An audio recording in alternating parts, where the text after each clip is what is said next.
Welcome everybody to Mom Street USA. My name is Jackie, aka Wishes Mama, and joining me is my wonderful co-host Kate, aka the Disney Cicerone.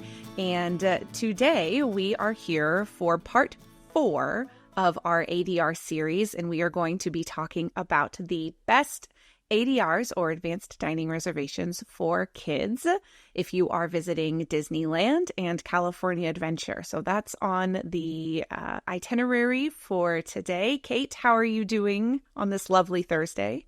I'm doing great. I'm very excited to head to Disneyland. I feel like I know it so well. Not that I don't know Disney World, but it's always been my home park. So it's nice to talk about Disneyland and California Adventure tonight, and specifically how it's different from Disney World, because it's not exactly the same kind of protocols and things. Some of it's very similar, but not all of it is. So excited to dig into that too. And obviously these restaurants we're talking in the terms of like families and going with kids, but also mention how some adults can enjoy some of these restaurants and whatnot along the way, because there is just a lot of adults that go to the Disneyland one, especially after work and things like that. So yeah, it'll be good. It's a totally different ball game. Like, even just I know I'm learning more and more about Disneyland as we go, and just looking up the menus and the options, it's vastly different. So I'm excited to get your input and your insight on what you've experienced and share the knowledge with our whole Mom Street community. I will start with our disclaimer that we have started all of these episodes with. And by the way, if you missed any of them, there have been 3 parts before this one. We talked about Magic Kingdom and Animal Kingdom in part 1. Part 2 was Epcot and Hollywood Studios. Part 3, we bridged the coasts and we did Disney Springs and Downtown Disney. And now we have finally landed in the West Coast parks. But we are comparing these ADR options and focusing on kids. Which ones are good for kids, which menus have what options and price points and things like that. We are comparing lunch and dinner primarily because it's the easiest to compare across the board for all of these locations. And we are talking about these based on price, variety on the menu, location, atmosphere, given that we have not eaten at all of these restaurants. Kate maybe has eaten at more of the Disneyland ones than the Disney World ones, but do keep that in mind. We definitely want to give you guys as well-rounded of information as we possibly can, but that, we can't be everywhere all at once. So right. And we also are not focusing on any character meals specifically in this series, because we did an entire episode on our character meals worth it previously. And so we didn't want to repeat ourselves and cover the exact same thing twice. So we're kind of just leaving character meals out of the equation for this one. And you can go back and find that. It's episode 43. Is Disney Characters Dining Worth It? If you want to go and hear that discussion. But yes, perfect. All right, shall we hop into Disneyland? Yeah, let's do it. Okay. So I want to just do a general disclaimer for as we head to the West Coast and we're talking Disneyland and California Adventure. The vibe is just very, very different in Disneyland in that there's a lot more locals that are there. There's a lot of Magic Key holders, which are annual pass holders. That's Disneyland's equivalent version of that.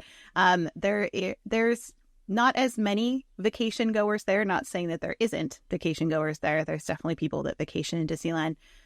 But way more people that maybe just like get off of work and then go to the park. So the dining reservations are really not quite like in Disney World, where you would plan months and months and months out in advance for your perfect Disney day and you want like these reservations made.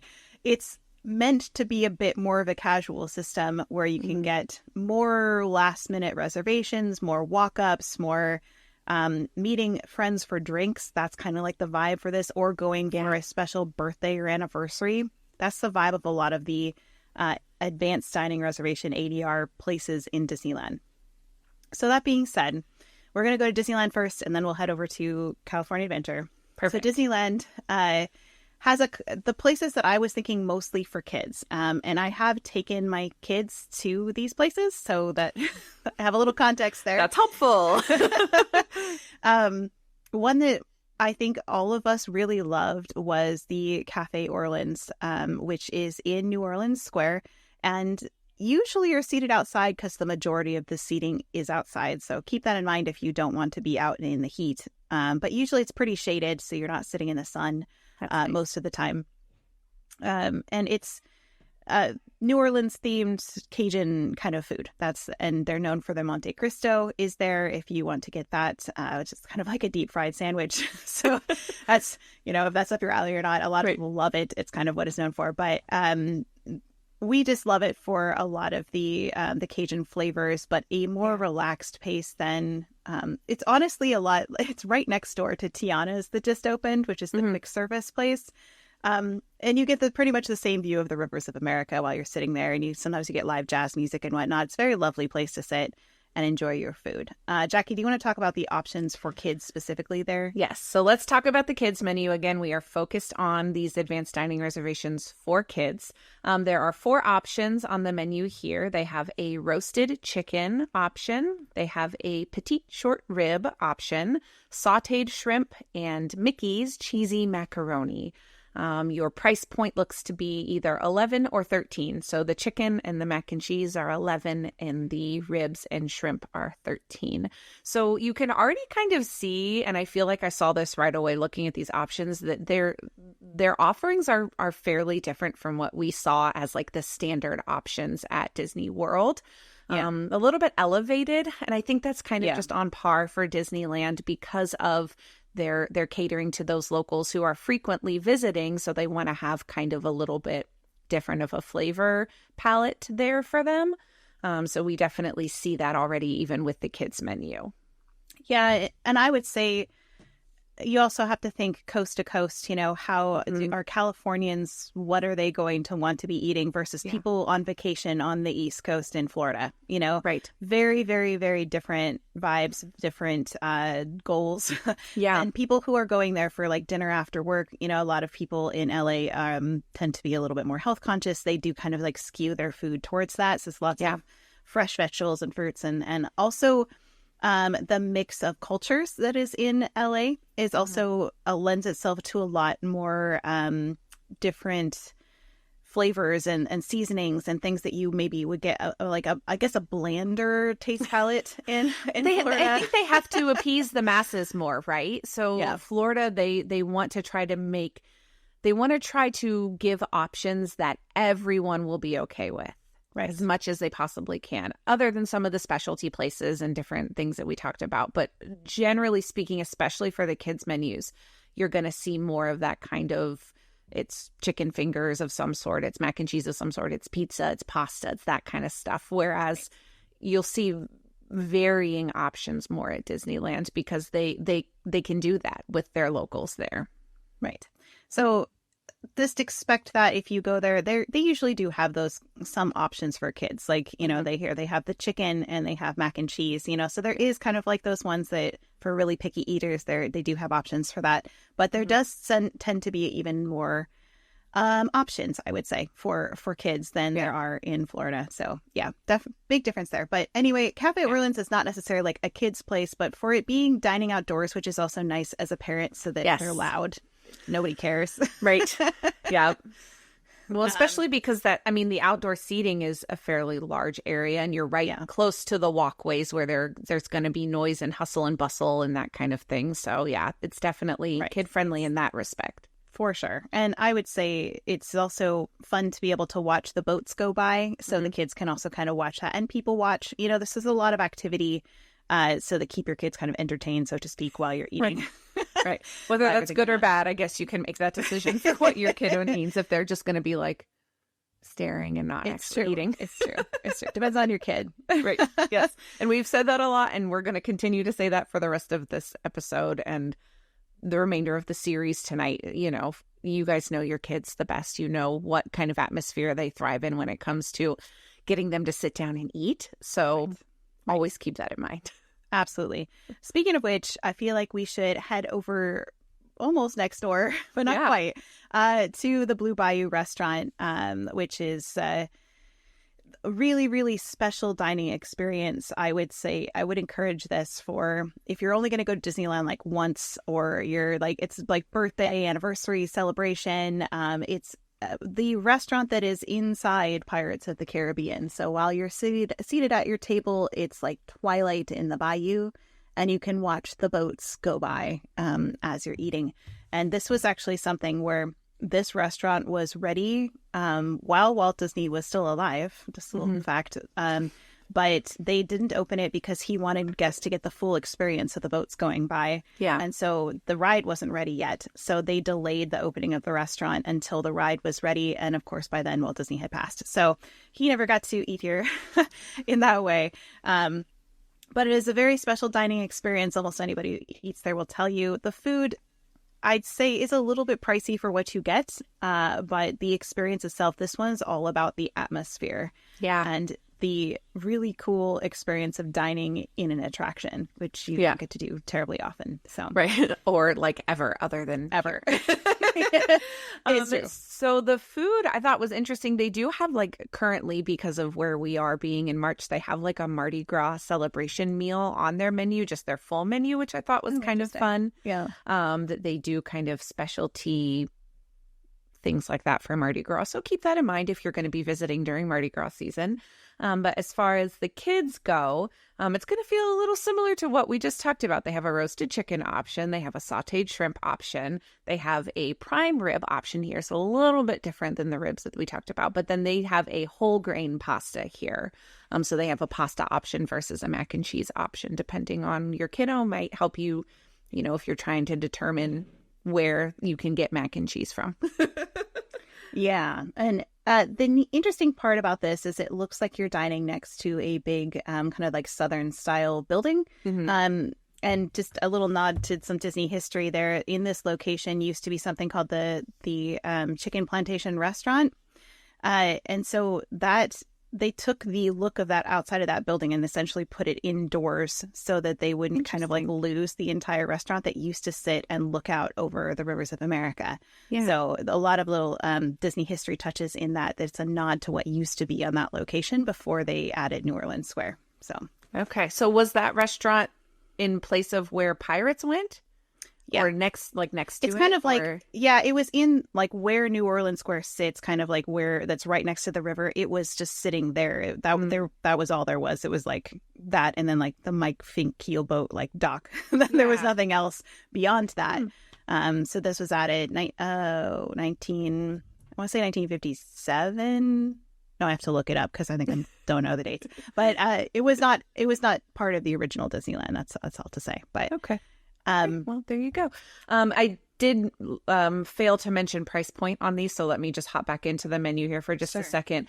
Again, that $11 or $13 price point is what you have here. The chicken and the pasta are going to run you $11, and the shrimp and rib are going to run you $13. So again, very similar to what we just saw at the previous location that we just talked about. So keep that in mind as you're looking for ADRs, maybe if you're not able to get Blue Bayou, because correct me if I'm wrong, Blue Bayou is a more difficult one to get because of location and atmosphere. Yes, and all of that. It is so very much harder to get. And I have tried to get it 60 days out, on the button for multiple trips because I go there about every other month and I've never seen it show up. Oh my goodness. Your best bet if you want to eat there is to go when the restaurant opens. I think it's usually around 11, like a lot of the Disney restaurants do, is to go to the hostess stand in the morning and try to get on the wait list for the day. And that is probably your best bet for trying to get a table there because they do save some for the day of usually. Yeah, that's good to know. Yeah, our friend Victoria in the chat here on our live chat is saying, I've looked out with walk-ups on recent trips too. So it sounds like, and probably smaller parties with that will be easier than, I don't know that walk-ups with a table of 10 is going to be very reasonable for them, but maybe like a 4 top or less. Yeah, probably fine. Yeah. Yeah. I do have a couple comments here that Kat says it's pricey, but so cool to dine at. And Dalen says they love this one. So it is a really, really popular restaurant. And that's why it's very hard to get reservations here. I also mentioned it's New Orleans Square opened in 1966. I think my brain was like a decade. A decade or early. I was like, wait, that doesn't compute if it was ready. So yeah, 1966. Yeah, there we go. When New Orleans Square opened in Disneyland, just for clarification. But yeah, it does have a similar vibe to Cafe Orleans, but they're definitely different experiences, like completely. So Yeah, very, very cool experience with kids, though, especially for them to watch the boats go by. My daughter, who I took her when she was 6, and she still remembers the experience of dining there because it was that cool. That's so cool. So right. It's worth it as a splurge. Yeah. All right. Shall we move on? Yes. Let's continue down our list here. So for something different, completely different. Yes. So for something completely different. So now we're going to head over to Main Street, USA, and this is where we have Carnation Cafe. Now, it's always interesting because when people like talk about this, it's a little bit polarizing because people are like, it's way overpriced or like it wasn't worth it. And it's a very interesting dining location because it's literally in Center Street. So it is in West Center Street. They basically built the outdoor part of that cafe in there to expand it so they'd have more tables. So you're just dining on Main Street, USA, and people watching as they go by. But it was one of Walt Disney's favorite restaurants in Disneyland. It's where he liked to go down and have lunch and have chili or whatever, so it has a lot of Disney history nostalgia for that reason. But I also think there's a lot of great options for kids. Do you want to mention that? Yeah, their menu is really interesting, just compared to what we've just seen, like we talked about. So here you will find on the kids menu a peanut butter and jelly sandwich, which is a fun option that we don't always find as much at the Disney parks. A hamburger slider, they have fried chicken tender, and then they have mac and cheese. So those 4 options are what you're looking at here for kids. Price point wise, the PB&J is going to run you $9, so a little cheaper than what we've seen, but the other ones are all $11. So again, it's that age-old price range that we've been talking about for now, the 4th episode here, where you're going to look anywhere between that 9 up to 13-ish range typically. So 9 and 11 are your options here for prices. Yeah, it's very like American food. It's like American fare. You think of the things that Walt Disney really loved to eat. He loved chili and, like the simple things in life. Yeah. They've got the Walt's chili on the menu. They've got burgers, sandwiches and entrees. It just really depends. Smoked turkey sandwich, fried chicken. They've got salads. They've got a smaller menu here than kind of some of the other ones that we've looked at, but all very standard options for you to choose from. Yeah, I feel like even if you were a picky eater, because it's nothing like dramatic or like crazy, like I think there's a lot of good options for picky eaters in this location. Yeah, I agree.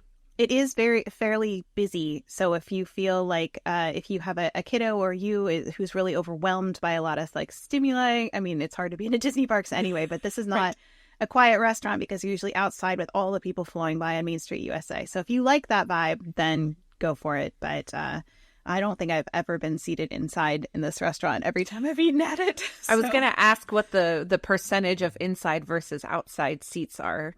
Yeah, I don't know exactly, but I do know I just tend to be seated outside. So I think the majority of them are probably outside. That being said, those are my 3 like ones that I can recommend to your family and be like, you're probably going to have a great time and your kids are probably going to really enjoy it. A lot of these places, Carnation Cafe and Cafe Orleans, both of them have usually street musicians or groups that go by at any given time. So you'll also maybe get some live music, which is wonderful. But there are a couple that I'm just going to touch on these pretty quickly. There are a couple that I don't necessarily recommend for families. And this is based on reviews and personal experience. And one is the Riverbill Terrace. I did try dining here fairly recently because I was like, it can't be that bad. I was like, okay, but it wasn't. It was edible. I think that's what I will say. Okay. If you're hungry, it has food. But I'm not sure I would want, like, there are so many wonderful, wonderful quick service restaurants that you can choose that I don't think I would personally choose this one unless I didn't have any other option. Right. There's some reviews of like, you can sit next to the rivers of America, so the vibes are great if you're outside. The inside is fairly dated, and a lot of people don't like it. It's pretty plain for a Disney restaurant in theming. But do you want to talk about the food there just quickly? Yeah, so they have like a brunch and dinner option here. There wasn't really like a straight like breakfast, lunch, dinner, if that makes sense, on their menu. So keep that in mind as you're looking at options. For brunch, they have kind of a mixed menu where they've got 4 options for kids. They've got pancakes or scrambled eggs on the breakfast side. And then on the lunch side, they've got a meatball option and a chicken skewer, which is also found on their dinner menu. So kind of a mixed menu for that. Their dinner option does also include mac and cheese. So mac and cheese, chicken skewer, and meatballs for their dinner option. Their prices range from $9 to $12 for those kids' entrees, depending on what you choose.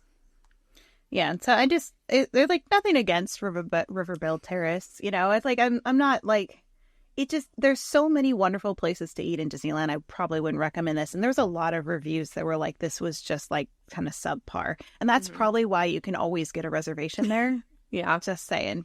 Yeah. So if you see a reservation show up for every single day of the week, you just think about it. That's all. Yep. Think about what that may mean. That's all I'll say on that. So I don't recommend that for families, even if it looks like it's open as an option. I would recommend going to get a quick service over that any day. The other one is we haven't really talked about fireworks packages much in this, and I don't think we have to go into deep detail about them. But there is one that does include like a meal. That is the Tomorrowland Skyline Terrace, which is a relatively new option. It's such a weird thing that I don't know. It seemed, when I was doing my research on it, it seemed very disjointed. Like, yeah, it's a firework package, but it includes the meal, but the meal is not really at the location where the fireworks viewing is. You have to like go pick it up and carry it over and eat it. Like, it's just a very interesting, I think they're trying to give what Magic Kingdom is able to give, because Magic Kingdom has better space to do it. And Disneyland doesn't exactly have the right space to do what Magic Kingdom can do, if that makes sense. Yeah, I think that's the vibe I got. I think it's also partially them trying to figure out what in the world to do with the giant Carousel of Progress building that's like virtually empty. Right. Because this is like, the second floor of we should probably use it for something. I mean, it is nice space with a nice view, but it's like they're all outside tables. You might end up sharing with a family. It's pretty spendy. It's $70 for both kids and adults. So it's not like cheaper for kids. And the food, the reviews were so funny about it, because someone said nothing was kid friendly unless you like giving your child super spicy mystery meat sandwich. Well, it's a really seasonal rotating menu, and it's really hard to figure out what they're going to serve. Like, I found a review that was from the fall that said at the fall their kids' options were a baked pasta or chicken tenders, but that it changes frequently, it rotates a lot seasonally, and there's no real way to know how Disneyland goes. Yeah, that's pretty common. So like, especially if you've got a kiddo who's particular or picky or specific about what they want to eat, like, ugh, that makes me really nervous. Yeah, thinking about like not knowing what their options are. Besides the fact that you have to carry your food like across a busy area and up a flight of stairs. Besides the fact that you don't know what the food is. Besides the fact that the price is pretty high for both adults and children. They also have like board games up there, like Jenga and like I don't know, like Connect 4. They have like giant board games, and then like a cast member will come and do trivia with you, which is interesting. Yeah, it's a very interesting. Yeah. But the thing is, here's why I don't recommend it. Is because it's not a fireworks show, because Disneyland, half the time they don't even have fireworks if it's a school night, and the other time it's like more than often than not it's canceled because of high elevation winds. So it's not like Magic Kingdom where it's almost guaranteed every single night. Right. It's like it often is canceled, and at the last minute they can't tell you if it's going to happen or not. They usually like right up until showtime they have to make a decision about the fireworks. So you might not see fireworks. Well, and from what I also saw, the views are not guaranteed to be that good either, because of the way that the overhang works. Yeah. If you're not on an outside table, and it's like first come, first serve seating, I believe. Yeah. And if you're not on an outside table, there's like no guarantee that the overhang won't like block the fireworks view. So again, I think they're trying to give cool experiences, but not exactly. The other thing is they don't pipe in the music for the show. What? Wait, what? Yeah. Wait, what? Yeah. They don't have speakers up there. They don't have any way to pipe in the music. So if you hear it, it's drifting over from Main Street. That's the only music you get. And most of you can't hear it from that point because it's pretty far away. So, okay. It's like, I'd say this is great if you have someone who really needs to get away from the crowds and wants to see fireworks, but wants to see it from far away. But even then, I would just say just go in the plaza and watch the fireworks from there. Yeah. Yeah. I don't know. Lots of other places you could go. Could Disney like make this really amazing? I think they could. They could figure it out. Are they going to? I probably. I think I would be 100% honest. Yeah. Because as long as people continue to book it, they're gonna be like, oh yeah, it's fine. It's fine. Leave it alone. Yeah. Well, so I'm not recommended, but an interesting thing to think about anyway, that it's there and an option. So in case you didn't know that it existed, now you do. Yes. Well, shall we move on to a different kind of dining package that might actually be worth your time? Yeah. That is the return of the Fantasmic dining packages. So Kate has a note here for me to read that Fantasmic returns May 24th, which is exciting. I know. I can't wait. Yes. So long. Yeah. So these are pretty standard dining packages for Fantasmic that they offer at Disneyland. You can book them 60 days out online. They're not available yet, but they will be soon-ish once we get to that point, a little bit closer to the opening date. Like they haven't taken them off of the website at all. So that tells me it's likely they're going to bring this back. And I can't imagine they wouldn't, because it's good for them. Yes. So if you don't know what these dining packages give you, it's basically you pay for your meal and then you pay for seating for me, like preferred seating at Fantasmic. Now, I guess it's not seating. Seating, I should say standing room for viewing area. Yes, I think it's what they use. Viewing location for that. I'm thinking they used to have Disney World, Hollywood Studios. You get seats. You don't get seats here. At Disneyland, though, they used to. I don't think they still do, but they used to give out these sit-upons, like these cushions that were Fantasmic and they were purple, and you would go and because they knew that you would have to sit. You could sit down, but you have to sit on like the hard ground around the rivers of America. So they gave you those like cushions to sit on. I don't think they still do that, but it was amazing. They should do that. It was so worth it for the cushion, because then you got to take it home with you and use it for like sporting events and stuff like that. Mm-hmm. Bring it back. Bring it back. Please bring it back. Well, so the first option under these dining packages I thought was really interesting as I was doing this research is at the Hungry Bear. They do an on-the-go dining package. Have you ever done that one before, Kate? I have. Yeah. That one was great. It used to be cheaper. I will say that. Well, it's everything. Yeah, I would say that the food was like, it was like 6 out of 10. It was like fine, and we could take our meal and eat wherever we wanted. So we just ate at Hungry Bear because you could collect your meal virtually anytime, and then you just come back to see the show at the specific time. So I have done that. My kids liked the food we got. I thought it was okay, acceptable is I think a good word for it. Yeah. Like Hungry Bear is. So it's, but it is this very specific menu for Hungry Bear. And the kids menu has like the adults is like barbecue chicken or ribs and salmon salad, and the kids is barbecue ribs, mac and cheese, or an Impossible Sloppy Joe slider. So there are some options there. And we just went and picked up our food, and they're kind of in pre-packaged containers. Then you can take it wherever you want to go eat it. And then you just go back to watch the show. And I think if you don't want to stand forever waiting for a spot for Fantasmic, because it is tough to watch that show, because you have to get there early and you have to find a place to stake out your claim, and then they make you stand up for the show, which my son cried because he hated that because his feet hurt. Aww. So if you want a place where you could probably sit down and you can, like have space and not have to worry about getting a spot, I think this is a really good option if you've never seen Fantasmic before, to get a good spot, but also get a meal that you're probably going to eat anyway, so I'm a fan of the on-the-go dining package as an option. Yeah. So for that, I don't remember if we mentioned prices. It's $38 per adult for that particular restaurant option and $27 per child. So it is more than what you would pay at a standard rate for these, because you are paying for that preferred viewing area for Fantasmic. Right. You think of it kind of like an individual lightning lane, if you will, of Fantasmic. So true. So true. Paying the premium for that. Yeah. So then the other locations that also offer the Fantasmic dining packages are at River Belle Terrace and at Blue Bayou, which we just talked about those locations kind of. But they don't, now correct me if I'm wrong, do they offer their full menu for the Fantasmic dining packages?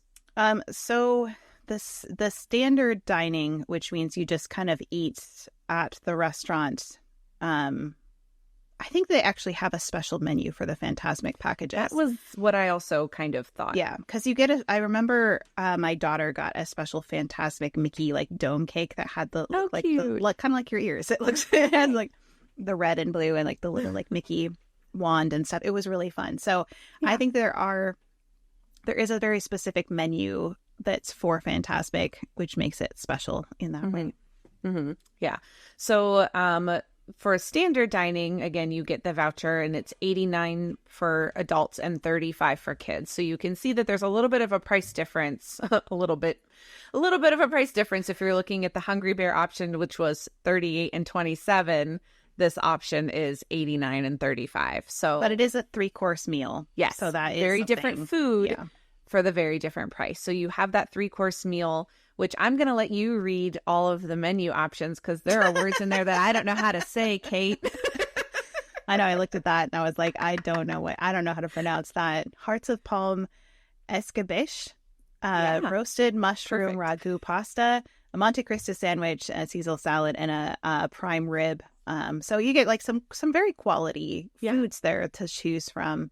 And then I don't know if I saw what the kids had. I don't think I actually looked that up by accident. No, you're fine. So, let me see if I can find that if you want to. Yeah. So basically you get kind of an elevated menu and an elevated experience in terms of like the 3-course meal. I feel like back in the day when I did this with my daughter, and it was a long time ago now, we did get a specialty drink and she also had one of the little light up things in her cup as well. Those are so fun. Experience was like the highlight of her trip, I think. And then we went took our little sit-a-pons and we sat and we were the front row for Fantasmic and she was waving the characters and I will remember that forever because it was so special. That's so fun. Yeah. So to me, it was worth the price because it had all those options. But I will say, then the I'm going to move to River Belle while you look that up. So the River Belle has 2 options. It has standard dining and then they have premium dining. So the standard dining just means you eat the regular River Belle menu and you can eat at any of the dining times. And then you just kind of get like a voucher essentially to go and go to that viewing area. But the premium version, you sit at a table at a specific reservation time, says 7:15. And then you get to sit on the patio while you eat and watch the usually the first show for Fantasmic if there's 2 going on. It's $75 for adults and $45 for kids, so the price is up there. But the standard one is $55 for adults and $32 for kids. So that one is kind of like in between the on-the-go option and the Blue Bayou option. It's like they truly have like 4 tiered options for price-wise. Now, again, the food that you're getting on those different tiers is going to correlate to that menu price that you're being charged. So do keep that in mind. It's not like it's not like you're getting the same quality of food from all of them. So again, keep that in mind as you're looking. That is so true. So, I would say for me, I would just avoid the River Belle one just personally, just knowing how I'm not a huge fan of the food there, but the viewing area is quite lovely sitting on the patio there and watching the show. But you also have a lot of people that are walking in front of you and or standing in front of you. So I don't think the viewing is as good with that premium River Belle option as it is with the Hungry Bear or Blue Bayou option. Interesting. That makes sense though. Naturally like farther back from the water versus right up at the railing. So I guess if maybe you didn't want to get wet. That's true. That's true. That is something to consider. Or if you had like elderly people in your party that needed to sit down for a long time. Yeah, I mean the seats is a big perk of doing that option for sure. I'm not finding specifics on the kids menus on everything that I'm looking at. So see, that's why I was like probably didn't put it on here because I didn't see it anywhere. Yeah. So my guess is, knowing what the menus are at those locations, I mean, it's probably similar to what the other very stuff they similar already have. probably to what they already have. So if we're looking at River Belle, they've got mac and cheese, chicken skewer and meatballs, and then what was the other one? Blue Bayou, right?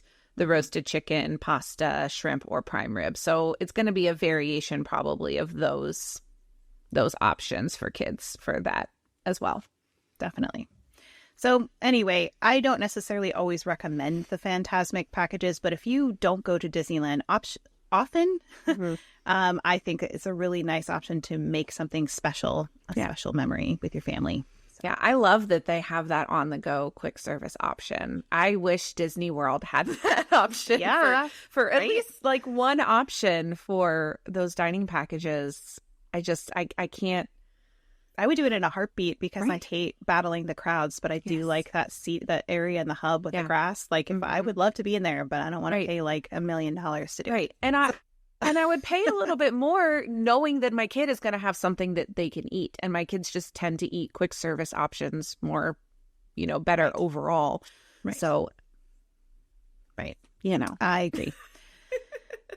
All right. I think, does that wrap up our Disneyland side of this? I think we're ready to head to California Adventure. So we're going to walk across the plaza. It'll take like 3 minutes. We're there. Hooray. And I want to add a little caveat to this, that I don't think that this park has really great places for kids in their table service restaurants. I think that there's a lot of wonderful quick service places for kids in this park. And I personally would choose that over most of the table service restaurants if I'm going with my kids, not if I am traveling with adults. So a lot of places like Pim's Test Kitchen, Flo's, Cucina Cucamonga, and Cass Cafe, Smoke Jumpers Grill. There's so many great options for kids. They're really family friendly. It's really, the only downside is like sometimes finding a table in some of those places. But I think that that being said, I will say the two, maybe three, 2.5 that I can recommend to kids. And even then I'm still like, maybe the first one is the Lamplight Lounge, which almost everybody knows because it's the one that is right next to the Paradise Bay. And it has indoor and outdoor seating. It is Pixar themed, which is actually really cute, for kids. But it's super more fun. like adult themed Pixar, very upscale kind of Pixar.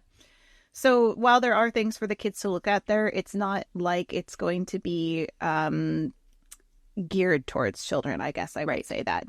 And which is funny because this restaurant used to be Ariel's Grotto, which was a character meet and greet with all like the Disney princesses. And it was 100% like under the sea decorated, and it felt very much like for children. So it's almost like they rethemed it in the opposite direction, where it's like now we're just going to go towards adults. There's like really wonderful patio that's kind of like if you're going to, it's like a bar, and like there's like tables that are more seats that are not traditional restaurant tables. They're more like lounge seating in a bar.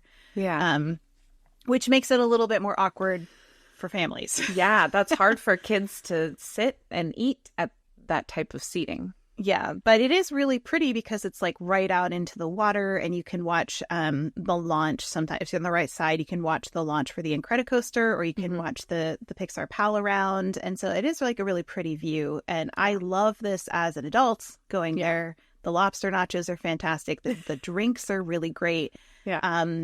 But do you want to talk about the food they have for kids there? Yes. So for kiddos, they've got 4 different options on their kids menu.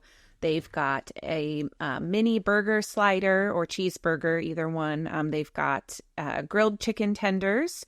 They've got pasta, and that pasta is like with a cheese sauce. So it's kind of like faux mac and cheese almost in that way. And then they've got what they call, which I thought this was fascinating when I read this on the menu. It's called a meat sandwich. It's one of their options. And it's basically, it's ham, honey Dijon spread, and English cucumber, lettuce, and white bread is the description of that. So some different unique options and then some standard options. So overall, not nothing too terrible on that menu. And all of their entrees are $11. So you know what you're going to pay whenever you go there. Yeah, and I will say they do have tables. I feel like I misled you guys. There are some tables, actual tables for families and stuff, but a lot of it is bar seating that's outside as well. Yeah. So I will say that if you can time it just right with a later reservation in the day, in the evening, your dinner might kind of have a side view of World of Color 1. World of Color 1 is what's happening right now. But I did this with my dad. My dad made us reservations, and he didn't know about any of this. He's just like, "Oh, let's get us the latest one for the day," because that's when we usually eat dinner. Mm-hmm. And so we did, like, they kind of rushed us in ordering our food, but then we could just sit there while the show was going on because they had to finish serving before the show started. Yeah. And so we were outside, and we did have a wonderful view of the water, but it was all from the side, so you can't hear the music terribly well because the speakers aren't in the restaurant. And the projections are not something you can really view from the side. So if you just kind of want to see the pretty water and like not necessarily understand what's happening with the story, you could definitely aim for a really late dining reservation if your kiddos can stay up that late, and then have a place to sit and watch the water. But only if they seat you outside and you don't have any control over that.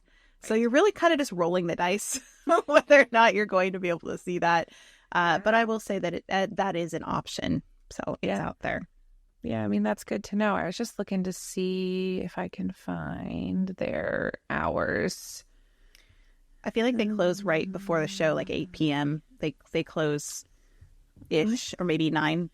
Maybe they Why is it? It's not telling me. I think they close right as the show starts. Is like the time the restaurant closes. That makes sense if you were looking at watching it while it would probably be awfully hard for the wait staff to it gets really dark, so it's not safe for them to be walking around. So it looks like 8:30 is when they close. I don't know if that's the last reservation time or when they like stop serving, you know what I mean? But 8:30 is the time that they have listed on the website currently. That may change seasonally because we know that shows and evening shows at the Disney parks their times do change seasonally. So keep that in mind. Yeah. I think we did 8:15, and I think my dad said that was the latest he could get. Okay. So probably around that time. Yeah. That being said, a lot of the reviews that I've read of this is like, this is not a kid-friendly place. And I get it from like a food perspective because some of the food's a little bit more out there. But I think kids would really enjoy eating here as long as there's something on the menu that they would like. So. Yeah, and the menu's fairly standard.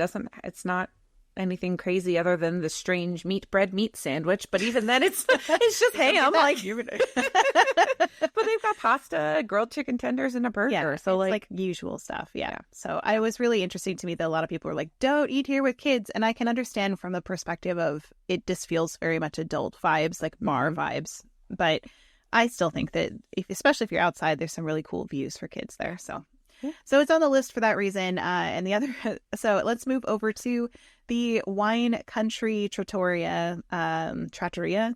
I don't know how am I saying that. I always say that wrong. Trattoria. Trattoria. The Wine Country restaurant. Yeah, that one. California Adventure. Where they say to experience Napa Valley's passion for wine and fresh seasonal fare in idyllic Mediterranean garden seating. It's like Olive Garden. So it's not exactly like Olive Garden, I'll give it that. But it feels very Olive Garden-esque when you're there. It's got... I thought you were going to say when you're there, your family. I still thought that was what was going to come out of your mouth right there. I should have said that, right? Oh my gosh. Maybe you are. I don't know. I didn't feel that way when I went there, but you never know. So anyway, I will say that this one is, if you're outside, which most of the tables are outside, it is good for kids in that you're outdoors, so they're noise level. However, you could get seated in a place that has a lot of sun or is still out in the heat. So take that into account. You're not going to be sitting in the air conditioning for your whole time. Right. And we only ate here once with kids, and it the service was very, very slow for us personally at that point.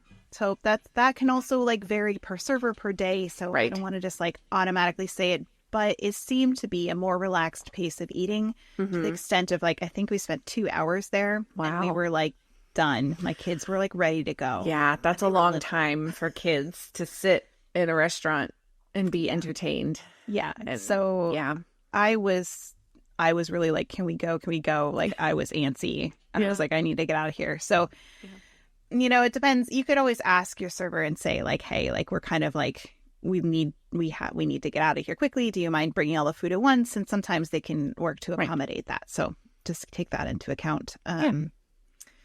Do you want to talk about the food a little bit that they have here for kids? Yeah, I do want to mention a note that you've got written here is that there are some reviews that it may not be super allergy friendly from what you were finding.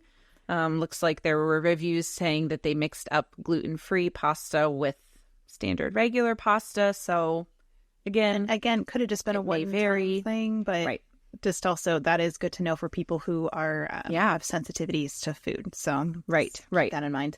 Absolutely. So let's talk about the kids menu options here. There are 4 options on their kids menu. They have a chicken breast option. They have a salmon option. They have a whole grain pasta with marinara and meatballs. So basically spaghetti and meatballs with that. And then a cheese pizza option on their menu. The 3 of the 4 will run you $11. The salmon is $13. But again, it's that little bit of price difference. We saw that with previous fish options that we saw on other menus as well, where it's a little bit more expensive for that. But again, in that standard option of what we've been seeing with all of the kid menu prices. Right. So everything I've read about here for reviews and my own experience is it's kind of just like your basic Italian fare. It reminded me of Mama Melrose, like when we talked about that one. Yeah. Same kind of vibes, just outdoors instead of indoors. They do have kind of a Napa flair to it, so to speak, you know, so it's a little bit less kind of like Italian family, traditional American Italian, and a little bit more like Californian Napa Italian. Does that make sense? Well, they talk about Mediterranean, so it's not straight Italy. It's a little, it's like, little extra sprinkled in there somewhere. It's got a little like other flavors. So some people really loved it, and some people were like, you know, like anything. Some people were like, it wasn't much. So I think it's a really solid bet if you just really want some pasta and that's what your kids want. But again, I would probably go for a quick service over this restaurant. Right, because like on the kids menu, they only have one pasta option. So like now my guess is you could probably ask for a different sauce or, you know, those types of things with that. But like their go-to is like spaghetti and meatballs. So yeah, you know. They do have a World of Color dining package for this one, and I'm not going to go. I wrote a lot of information about this, and maybe that'll just be for our records because we don't need to go through all of this. It's confusing, I will just say. It's $62 for 10 and up and $37 for 3 to 9. And it's a 3-course meal for adults and a 2-course meal for kids. It's something that you can't book online in advance. You can only do it via your server and let them know you want the World of Color package when you sit down, which is so weird. That is very weird. I know. This is from the Disney website. So I was like, this is like legit. It's legit.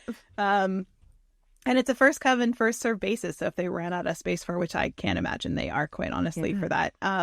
But then you get a voucher for the World of Color preferred viewing area, so you can get into that, like, I guess, better spot. Honestly, if you go on the app at noon and go and to the virtual queue, get yourself, you have to be inside California Adventure, go to the app, go to the virtual queue and join it at noon, and they will give you a pass to one of those viewing areas that all have a pretty good view of World of Color.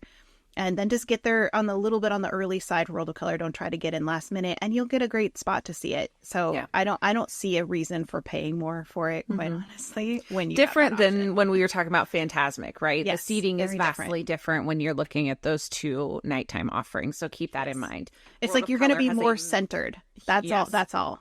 Yeah. And World of Color has a very large plaza area that you can view the show from. So don't get that mismatched in your head. Fantasmic is a little trickier. World of Color, you're good to go. But do the virtual queue, because why not? Do the virtual queue, especially because there is not as many places to view it if you don't have that virtual queue, because you can't get into the viewing areas because they're all just for that virtual queue area. So get the virtual queue, but then don't worry about it. That's where I would be.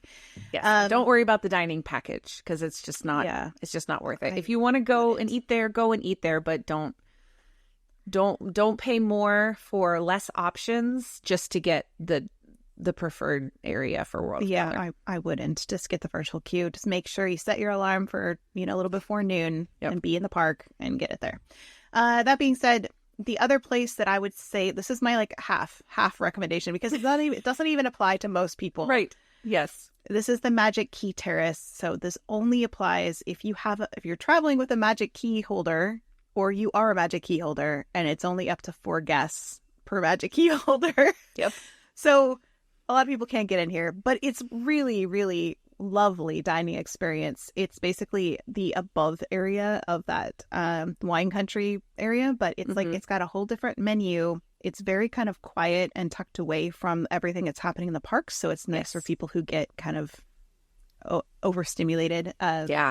Jackie, do you want to talk about the options? Yeah, they have a very limited menu for adults and kids both. On the kids menu, they've got just 2 options. They've got a slider or a cheese pizza option. Both are $11. But do keep in mind, even for the adults, they really only have like 4 options for adults too. So it's a very limited menu. So definitely take a look if you're a Magic Key holder that is considering it, or you're going with someone who is and you're considering going here. Definitely take a look at the menu, because it's not very large. No, it does, though. It's kind of like a good place for like afternoon snacks and drinks. Yeah. That's what I think of this place as. Yeah. It's not like we're going to go have dinner. Yeah. They have wonderful drinks, and they have a really good charcuterie board that I got, and it was super filling. It was like $18, but I got this with some friends. Obviously, maybe not something that all kids would want to eat all the things on there. Right. So it depends on if your kid likes those kinds of mixed cheeses and grapes and meats and whatnot. But yeah, so there are options. But and like after that, they've got a flatbread, they've got a short rib and a fried chicken, and then a salad option. So like that's pretty much, as an adult, all your choices that you're looking at. Not happy at this. No. I can already tell. Not my preference. Right. But I'm not a Magic Key holder, so, I enjoyed it. I loved it. It was so great to like get away from everything in the park. I would do it again in a heartbeat. And they do have a very large cocktail, wine, beer menu. So I think primarily that would be the reasoning that you could go grab a drink, get away, like Kate was saying. But with your kids, and also it's like it is kind of a quieter place. So if you have kids that are maybe a little bit louder, like rambunctious, like it probably is not a great option for them. So I'll say that. They do have a World of Color dining package for this Magic Key Terrace as well, which I actually didn't know about this until I did this research. Hey, yeah. So for lunch and dinner at $62 for guests 10 and up, $37 for guests ages 3 to 9. And this one, the reservations can be made on the Disneyland app. What? And then when you arrive, how does that make sense? I don't know. Okay. Make it make sense. I don't know. Right? Like especially because this one is so limited. Yeah, you can make it online or in the Disneyland app. Magic Key holders have to show their eligible Magic Key pass to enter and receive their reservation voucher for the standing viewing area. So it's not a sitting area. If you're making it online, though, how do you verify? I guess you just have to, they just trust you until you show up and do it in person that you're well, you have to log into your Disney account and your Magic Key associated with that. Yeah, that's true. So, yep. Right. So, and so then if you're traveling if you're like the guest, you wouldn't be able to make the reservation. The reservation would have to be under your Magic Key holder anyway. So, which is, you can't even book that place if you're not a Magic Key holder. Like, there's no way to book it through that account. Right. Exactly. So that's a World of Color dining package. I don't know how many Magic Key holders actually do this, because like Magic Key holders usually go there a lot and just don't feel the need to purchase a package. Yeah, I guess maybe more out of state ones that maybe. they're bringing. I'm out of state. I still wouldn't. Right. But if they're bringing family that hasn't been, or they're, I guess. But I don't know. So that exists, just in case you want to know. That exists. That's pretty much what we got for you with that. And I do want to just mention the World of Color dessert package too, because a lot of people have brought this up in terms of reservations to eat. And a lot of people will say this one is worth the price. I don't think it's worth the price for children, because it's $89 per person for anyone that is over 2. Yeah. So it's a hefty price, but it does allow you to have like an actual seated section that has, it's like the Magic Kingdom dessert parties where they have desserts and cheeses and alcoholic beverage for adults and unlimited soft drinks and reserve seating in that Paradise Park area, Paradise Gardens Park. So I think it's really great if for really like special occasion. And if you have a kid that's under 2, they may lapse it for free, kind of like on airplanes. Hey, that works. Yeah. But all that being said, that I just wanted to mention that option. We don't have to dwell there. Yes. Yeah. And again, it's the age old question of whether or not those dessert packages are worth your money. Right. You just got to decide. Right. That being said, those are my main recommendations, mostly for dining with kids at 2.5 restaurants. 2.5 recommendations. Which is surprising because there's so many at Disney World. We had to like narrow it down. I know.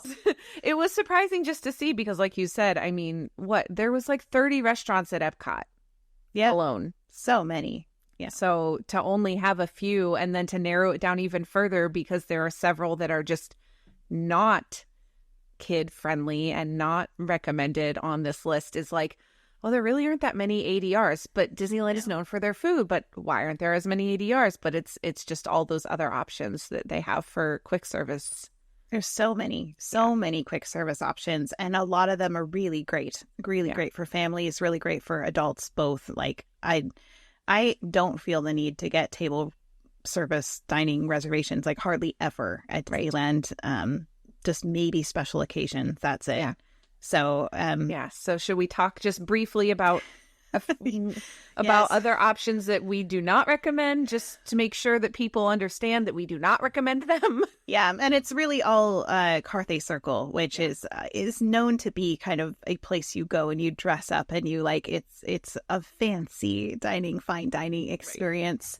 The vibe is considerably upscale, and usually in Disney places, though, we've talked about this at Disney World, that there's upscale restaurants where they still accommodate kids. It's still common to see children there. Right. So it's not because their family's on vacation and the adults still want to eat there. Yes.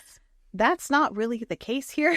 Yeah. Right. It doesn't mean that you can't bring your kids. You can. Mm-hmm. But a lot of the menu is not necessarily like things that kids might like unless they're adventurous eaters. I'd say eaters would struggle at Carthay Circle.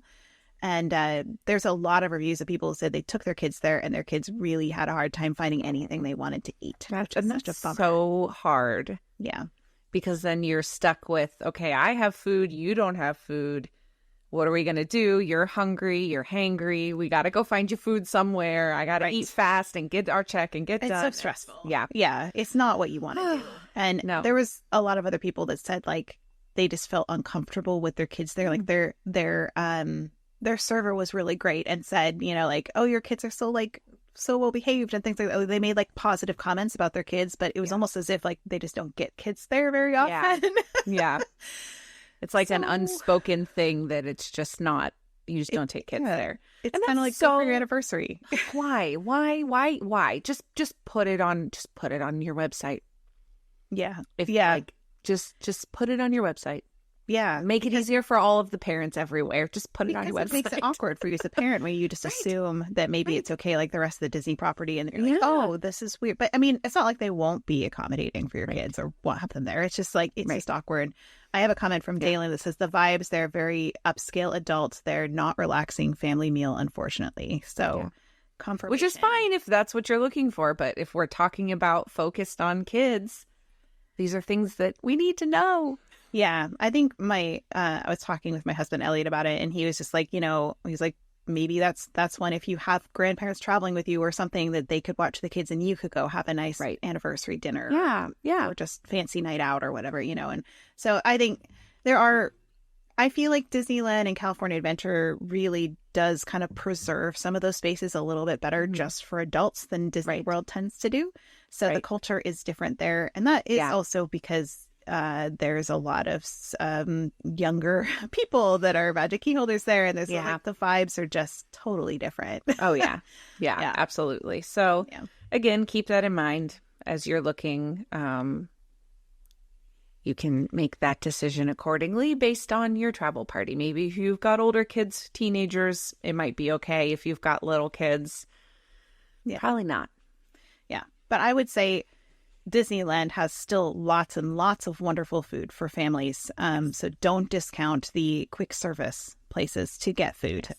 Even though I've kind of just said like, a lot of this is maybe for kids. It's because the sit-down restaurants really are just kind of geared more towards adults. That's all. Not that you can't bring your kids there. So very true. Yeah. And that's it. Which is crazy. Yeah. Which is crazy to think about. There's not that many. No. Like we just did both of those parks like with under an hour. Like what? That is wild. Yeah. So, but do not be deceived. Disneyland has so many delicious food options. Like Kate said, they're just not always found at the ADR locations. Right. Yep. Quick service all the way or snacks like the Cozy Cone.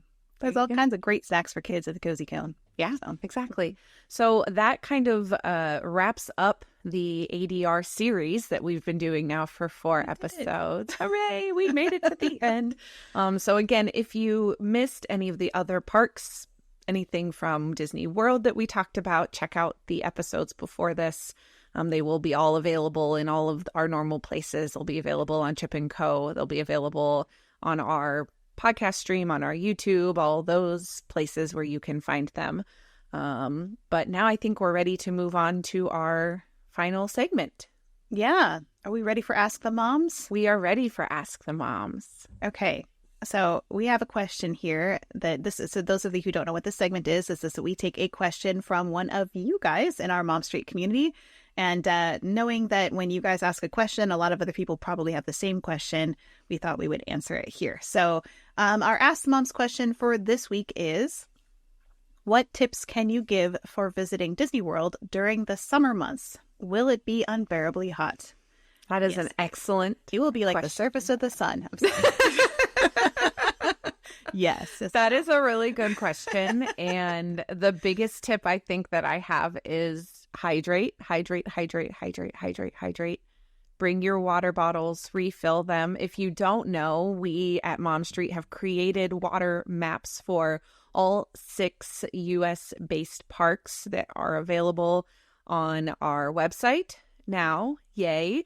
And also available on our Instagram feed highlight reel area, whatever you call that on Instagram. The highlight area. But yeah, it's at DisneySisteron.com/Mom Street, and that we have all of our resources there, including our water maps. So you can screenshot those and take them with you. Yes, that is my ultimate advice when it comes to that. And will it be unbearably hot? Yes, it will. Like Kate said, I'm not going to lie to you. No, I'm not.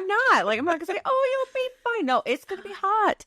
So like you need to prep yourself, prep your travel party. If you're not used to heat, you need to maybe get out in the sun before you go and get yourself a little more used to it.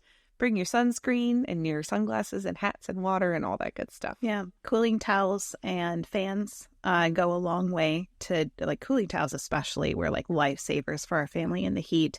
And also eating small meals, I think, is a really essential one. Don't eat giant, heavy meals after we just ended this table service. But yeah, in the summertime, I changed the way I eat at Disney completely, where I just kind of snack my way through the day with small portions, because anytime I've ever tried to eat a full meal, I get really, really sick in the heat. So don't do that to yourself. It's not fun. And also alternating your indoor and outdoor attractions. So that way you are making sure you get some time indoors and you're not outside all afternoon, and taking a break in the afternoon when it's the hottest part of the day. Critical. Yeah. Yes. You'll also, hopefully, if you take a break, you'll miss maybe some of those lovely afternoon pop-up thunderstorms that happen pretty much all summer at Disney World. Yes. So keep that in mind as well. Make sure you have your rain gear for those, so that you're ready for that. Yeah. Wear your waterproof shoes, whatever those look like for you. Yes. And if you want more details, we actually did an entire episode on prepping for Disney in the heat. That is episode 32. I looked it up because I saw this Ask the Moms question. I was like, I know we have information on that. That's a great episode. Yeah. So take a look at that episode that we did not that long ago, and get some more tips about the summer months, because it's you definitely got to prepare way differently than you would for like even this time of year in March. Yeah. And it's a little different in Disneyland because you don't have the afternoon thunder showers to cool things off. Usually you have like the marine fog in the morning where it's like the sun's not as intense in the morning and then it gets really intense in the afternoon, but it's a dry heat. So it just feels more tolerable in some ways. But still having some cooling towels or fans sometimes really help, even with that heat when it's really, really hot out. Because it's hard to do. But yep, get your water maps, make sure you know where all we split it up by, what is like a water fountain that you can like fill your water bottle up. What is a like a water bottle refill station versus like ice water at a counter service that's free. Yes. So we have options for how you want to get water.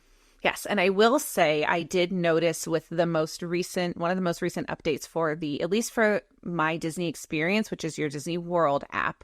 I didn't check the Disneyland one, but they do have the water bottle refill fountains on there now. So like at Magic Kingdom, there's one at Tron. Don't use that one. There's one at Pinocchio's that's really good. Use that one. Use the one at Pinocchio's. And then there's one at Cosmic Rays, which is also not great because it's just overused. So use the one at Pinocchio's. But they're all on there. If you search on your My Disney Experience app, they're all on there now. I don't know for sure if Disneyland has added that feature or not. Is it under guest services? I just searched it. I feel like I just searched water. I don't know how I found it. I don't remember how that happened, but trying to see if I can find it. Yes, so use that. Fountains. I have drinking fountains find on map. Okay. And it does look like they have, that one just shows drinking fountains. Okay, well, that's better than nothing. That's better than nothing, yeah. So if you forget to screenshot our maps and you're in the parks and you panic, use your app. It's okay. Don't panic. Water. Just search water or ask a cast member. When all else fails, ask a cast member. If you've got an empty bottle that you need to refill, they're going to know where you can go to refill it. So ask around to find that. And we always say, sorry. No, go ahead. We always say a good indicator of whether or not you're drinking enough water is how often you need to go use the restroom. So if you're not feeling like you need to go use the restroom, you're not drinking enough water. So drink a whole bunch more to keep yourself safe. Same with your kids, especially if you're traveling with kiddos. You got to make sure that they are hydrating. It's going to feel so foreign to a lot of them. Yeah. So keep that in mind. Yeah, they're not used to drinking all day long, water all day long. Yeah. Yes. Oh, I've got a comment here. Tran is saying it does show bottle filling stations is what it says on the map. Thank you so much for checking that. That's huge. So that is great that Disney has heard that it's a need, so it should be available, at least for that aspect, on your maps. Our maps are a little bit more thorough in the fact that they show you the drinking fountains, the filling stations, and your quick service options too. So that gives you kind of the whole plethora of options when you're in the parks. So sometimes you want ice water, not just to refill your water bottle. Right. And sometimes those refills are cold and sometimes they're not. So again, don't use the Tron water. AKA Tron water. Yeah. Yeah. Just don't do it. So keep that in mind. And I will also mention, this is the perfect segue, and this was not planned. This just happened by a happy accident for our next episode, because I feel like this is helpful with talking about the seasons and weather, because our whole next episode, we're going to be talking about crowd calendars and seasons and weather at the parks. So that is coming up. I forgot that was next. So, all right. I just happened to look and I was like, oh, that's so perfect. It all worked out for a reason, right? So that will be our next podcast episode. So again, we'll kind of piggyback off of what we already started with prepping for the heat, and we'll kind of move into some of those more seasonal things that you can maybe expect or plan for different seasonal changes at the parks. So that is coming up. I feel like that's some of our most asked questions is like, when do I go? What do I expect when I'm going? When? Yep. Yes, exactly. That'd be great. Exactly. So that will be good information. Hopefully we can rack our brains, and we will definitely be reaching out to our Mom Street community to give your input on the weather and the seasons and crowds and all of that. So that will come from the Discord. So if you have not heard about the Discord, that we have a channel on, that is our good friend Kirk at Walrus Carp, his Discord for our Pocket Fam, as we are so affectionately called. Mom Street does have a channel on there, so that is where we reach our community for the most part. But you guys are always welcome to send us messages on our social media. If you prefer email, we are momstreetusa@gmail.com. We are always wanting to hear from you, and we're always wanting to answer your questions. So if you guys have questions for a future Ask the Mom segment, please send them our way. We are more than happy to take a look and give you our knowledge and input and opinions on things to help you guys with your trips. Absolutely. That's what we're here for. We just want to help you guys out. Yeah. So that being said, shall we wrap this up, Jackie? I think we shall. All right. Well, thank you everybody for joining us for this episode of Mom Street USA. We hope that this entire series really helps you maybe think of some new places that you want to try dining with your families at Disney World and Disneyland. But next week, we look forward to talking about seasons and crowd calendars and different times of the year at Disney. So we are excited for that. Jackie, do you have any final thoughts here as we wrap up? This was a very kind of labor-intensive series, so to speak, with all of the research that we had to do. But it was so interesting seeing all these different options and making some notes for, my family. We don't do ADRs a ton, but I've got some places that I think I want to try on our next trip. So it was a lot of fun to share that research with you, and I look forward to more research on new topics coming up.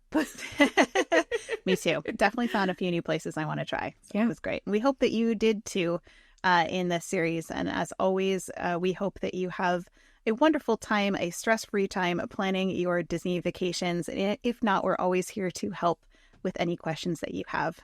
But until next time, we'll see you from Mom Street USA. Bye, everyone.